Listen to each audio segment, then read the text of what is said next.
Morning too, you may want to lay off the snooze button a little bit, especially if your vehicle is outside. You're likely going to have to do a little bit of scraping as some of that frost has taken over, especially some of the elevated surfaces. Commute-wise, though, we're not going to see any issues with that this morning. Things moving along and weather not going to be an impact either. But yeah, we're watching the end of the growing season now for the south half of the area. So we ended that yesterday for Quad Cities points north. Now we're flipping that.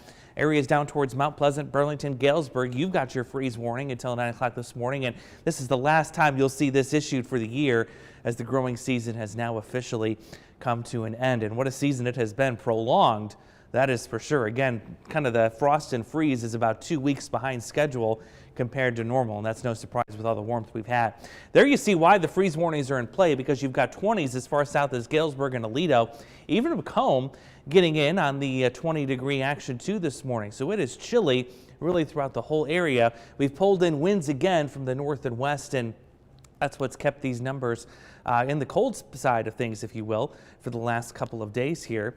And speaking of frozen, click, click, click, click. Yeah, it's not moving. I think the computer's frozen this morning too. It's looking at the temperatures and saying, yeah, I'm not moving, I'm done. Let's try this. Hey, there we go. So we're going to talk about why, in terms of these temperatures, why are you losing tire pressure in your vehicle? You may have woken up the last couple of mornings and kind of seen this light on in your dashboard. And this is very typical for this time of year. So when you've got warm temperatures, that means air molecules inside your tires, they occupy more space.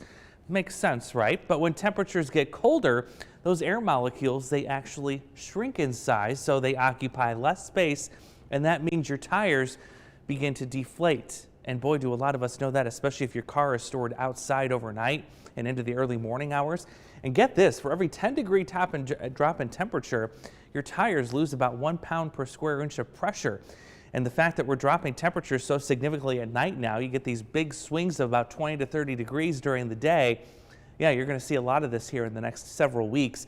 So of course you want to consult your owner's manual, or there's that nice little handy sticker, usually on the inside of your driver's side door, that'll tell you exactly how much pressure you need in your tires to keep those safely inflated as you're traveling about.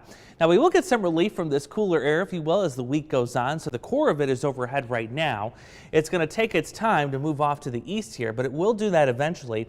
And the timing is going to be great, because just like this past weekend, that's when temperatures start to work their way upward up the temperature scale here as we open the door to all this warmth coming in from the south and west. That'll happen Saturday, and then we're into the 60s by Sunday. And here's the jet stream pattern for early next week. Here's another dip, which will mean another cool spell for us, but that's not going to be getting here anytime soon. Much of next week actually looks fairly warm as of right now. Future track wise, I should say anyway, we're up to the upper 40s today. Breezy and cool, but still a good day to take the dog to the dog park. That's what Jackie did yesterday. It reminds me of Cooper, just like a human sitting on the park bench there. Still going to be a very nice afternoon to do that with the sunshine. Temperatures tonight back down into the 20s, and then we'll rinse and repeat this forecast for tomorrow. We'll see those readings back into the upper 40s. But again, the cool air going to be on the move. There you see 50s in here as early as Thursday. We'll keep that for Friday, and then into the 60s for the weekend. And much of next week still looks warm, but I don't see any rain until about Thursday, the way things look right now.